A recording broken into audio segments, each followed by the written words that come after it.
Damage report. Rolla Sindurin ordered, standing at her chair, the harsh light of the fusion cannon's discharge still fading within the artificial depths of her eyes. "Still coming in, Lord Admiral," said the sensors officer, his own face lit in the green shine emitted from his many displays, blinking and wiping away sweat as the data streams depicted on them rolled past. "My lord," the same officer said less than 10 seconds later. "You have my numbers?" She snapped, but he shook his head and looked up. "They are here, my lord! They have come back!" he reported, and he did not need to verify whom he spoke of, for the Admiral knew it well. "Show me," she demanded, and the great hololithic display before her changed its shape, revealing its cogitated projections. The Republic Armada had arrived, appearing as a sudden shower of silver shards across the half-stretched length of her scattered sector fleet. The wavering, void-born carpet of knives emerged and was already moving to envelop Rolla's fleet, slicing through space with uncanny coordination. Rolla felt her mostly cybernetic face tightening as she absorbed their evident tactics and began to use them to dissect what she could not readily see. They were flying with a unity of purpose which the Lord Admiral had not yet witnessed among the fleets of this new alien galaxy, with the only seeming exception having been the scant moments she had spent approaching this same armada before the Republic's first departure in this battle. But even then, when the trap had been sprung, she had assumed the coordination she had witnessed was the result of practice, of weeks of repetition in preparation for this day, this attack. Now, however, observing the vast number of small vessels which the Republic fielded, watching as they moved in unbroken coordination with one another, she began to doubt her own initial assessment. "I need those numbers now!" she demanded. 9 escorts confirmed completely destroyed. 18 are heavily damaged and drifting. 27 have received damage from the cannon's misfire or surrounding forces but are still operable. The rest are at optimal fighting condition, the man reported. "And my cruisers? My battleships?" she pressed. "No battleship casualties to report, my lord. But we have lost the Emperor's Nail, the Chain of Duty, and the Death of Vanity," the man said, almost whispering the names, but still speaking loudly enough to be heard. Rolla felt her fist clench around the handle of her saber, false teeth gritting together between the rejuvenated gums of her top jaw and the false ones of her bottom. "A Siluria, an enforcer, and a throne-damned dictator," she growled. "Damage reports are still coming," the man began to say, but he was silenced with a wave of Rolla's free hand. "If they can fight and fly, then it is enough. We have no time to dawdle on the lost and the useless. Hear me and obey. Have the wounded escorts rally around the wrecks of my cruisers. They are to attach anchors, activate their warp drives, and drag the bodies of our fleet out of this system with them. We cannot allow our technology to fall into the hands of the heretics and their Xenos Republic. If any cruiser-class vessel should be damaged to the point of stillness or helplessness, then they are to be hauled out of this fight intact or in pieces. Use the damaged escort craft to accomplish this. Contact all carrier-capable vessels as well. Instruct them to launch all of the attack craft reserves. All of them. They are to target the smaller, more maneuverable freighter craft of the Republic. But they are to ignore their own small attack craft. Force them to screen us. Buy us time. Now, set 2 waypoints at these coordinates," the Lord Admiral instructed, sitting back down and tapping away details to her commands within her armrest-mounted cogitation screen. Before them, upon the hololithic display, 2 green points of light flickered into existence. The luminous markers that were the 2 new waypoints. One was placed just above and behind the arriving armada, while the second was placed far further back and below. "Open channels!" she boomed. "All forward assault and mid-range vessels, make for the first waypoint. Countercharge their formations and break through until you are above. All support and far-ranged vessels, use our charge as cover and retreat to the second waypoint. We will force them between us. We shall be the anvil, you shall be the hammer.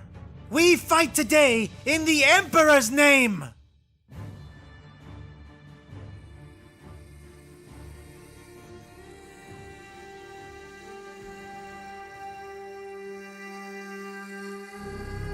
The arming servitor mindlessly cranked the next bucket of ammo into place, and Lazarus opened fire. The heavy bolter emplacement he was manning answering the pulling of the two triggers he held by spinning up and spitting micro-missile death from its high perch on the wall.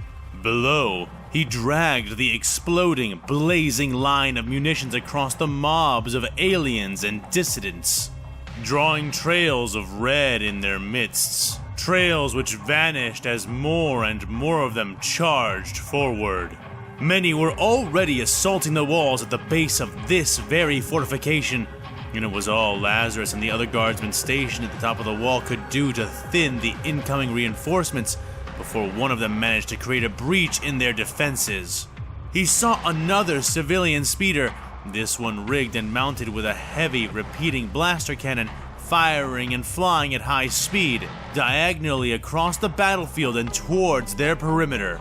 The hovering, open-topped vehicle was packed full of rebels, all of them, save the driver, armed and firing like some kind of perverse, undulating porcupine sack, its spines firing bolts of light instead of venom. He tracked it with his sights and riddled it with bolts, watching with grim satisfaction as his blazing trails of fire punched through their bodies and vehicle, piercing them briefly before detonating in a gloriously violent cascade. The fireball that resulted tumbled through the masses of dissidents, some running around the wreckage when it came to a stop, some fleeing from the carnage in their wake, and some running straight through the flames and climbing over the wreckage, unmindful of their own injuries. Lazarus shivered and realized he had seen this kind of thing before when putting down a gene-stealer outbreak on the far moon of his own homeworld, Columbia. Nothing else but the madness of that blood-subverting disease could drive most sentient beings into such self-destructive bloodlust. His weapon thunked, stopped, and began reloading. As he began to wait, he felt a tap on his shoulder and found that his aide, a thin boy named Pater, had finally found another qualified gunner to take the position. Lazarus eyed the new gunner up and down, a tall, muscular woman with a bandage tied tightly around her head. "Are you fit for duty?" the now saint asked. Sir, I am fit enough to kill heretics and Xenos, sir! She snapped off as she held her Vastellan salute. "That's good enough for me.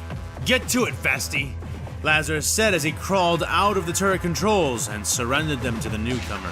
The woman broke her salute and grinned madly, almost falling over herself as she climbed into the huge pair of twin-linked guns. "Any reports for me?" Lazarus asked as he walked up to Pater, taking his waiting autogun from the boy as he came near. "Yes, Your Holiness," the boy said, beginning to walk alongside Lazarus as the man continued his walk down the walls, eyeing the situation from where he could as he listened. The new title made Lazarus cringe, but he said nothing about it, allowing the aide to continue.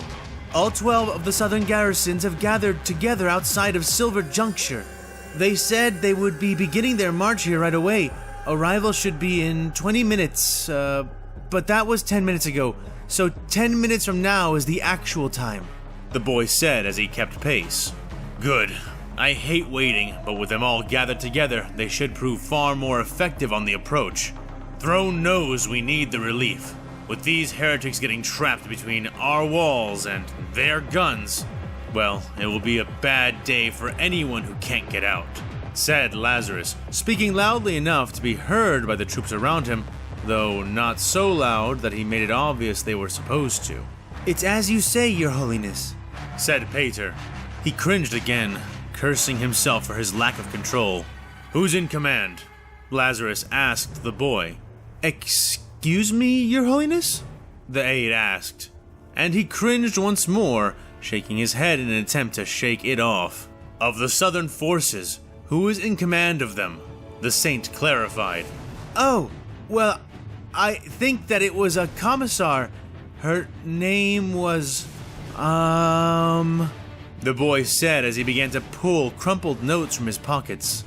Commissar Jane Lee Ross. He said once he found the note. Jane Lee Ross.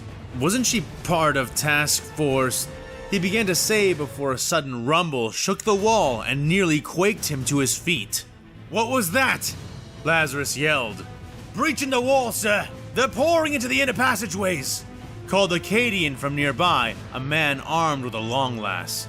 That's not all. I'm seeing a whole mess more dissidents and Republic reinforcements encroaching upon us, yelled another marksman, a Calambian with an absurdly large and complex-seeming sniper rifle. Emperor's teeth! Okay, everyone with anything longer range than an autogun, man the wall, shoulder to shoulder. Focus fire on the toy soldiers and their war machines. We need to hold out for help to arrive. Everyone else, load up and come with me. We have to stop the invaders from clearing the wall and starting a fight up here. Get moving! Lazarus barked. Sir!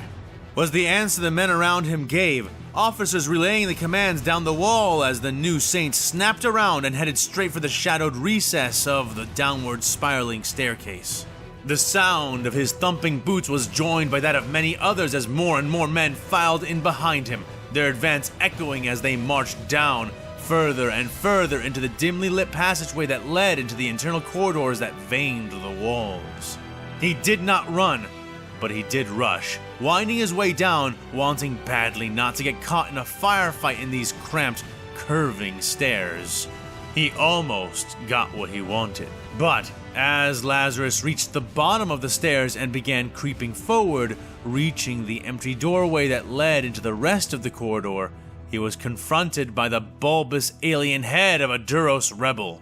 Fracking fracker!